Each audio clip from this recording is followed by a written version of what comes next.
One thing you can say for America's war on drugs, it makes great television.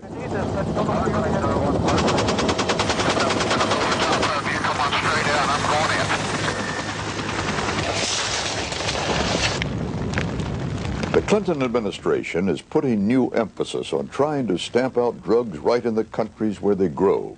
Yet all the heroin America consumes in a year can be grown on just 50 square miles, almost anywhere on Earth. And that full year's supply can fit in one single cargo plane.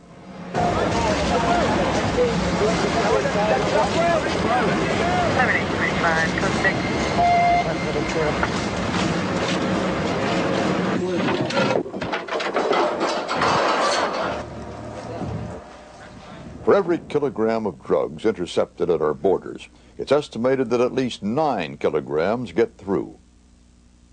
Police! Police, open up!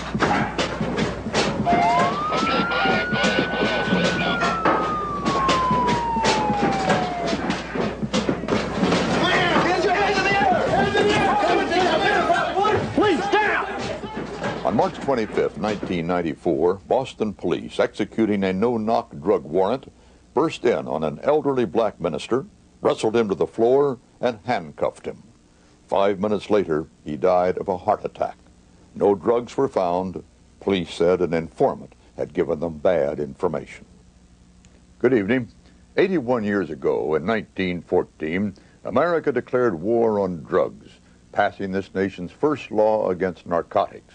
A decade ago, in response to the nation's growing alarm over the rampant drug trade, President Reagan began waging that war all out at immense costs in treasure and human suffering. During the next hour, we'll be looking at some disturbing reports from the battlefronts of that war. We'll total up some startling figures on its cost to the American taxpayer and to the American way of life. We'll report on its successes and its far more frequent failures. We'll ask whether this war is being won, whether indeed it can ever be won as it is now being conducted. And then we'll look at some alternatives cropping up here and there across the land that suggest if we can't win this war, perhaps we can find ways to peace.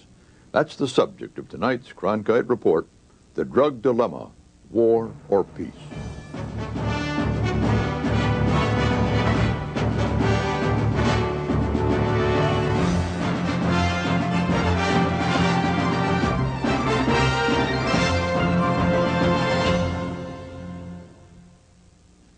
In the past 10 years, as 3 presidents have prosecuted their war on drugs, federal expenditures, our tax monies, have shot up from $1.5 billion a year to almost 10 times that, almost $15 billion.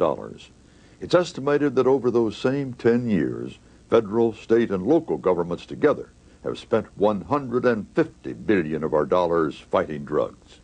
As Americans, we've not only the right, but the duty to ask, is that money well spent? So our first estimate is a startling one.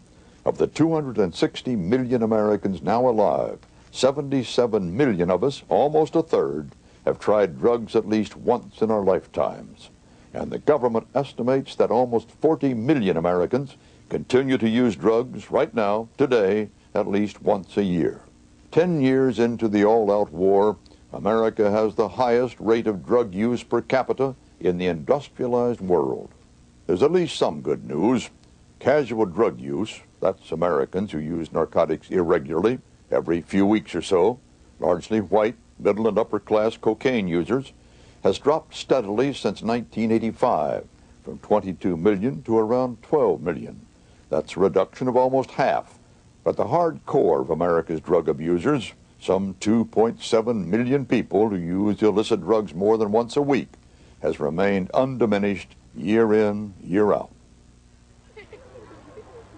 For a while, it looked as if our children were giving us some good news. Use of illicit drugs by high school students trended steadily down from 1985 to 1991. It looked like victory in perhaps the most crucial battle of all, but no more. In 1992, that trend suddenly reversed. Today, war or no war, drug use in the schools is going back up, and our children say they're less and less convinced of the dangers of drugs. What do we do now? Redouble our efforts? Pour ever more billions into the war we've been fighting these past 10 years? Get tougher still? Build more prisons?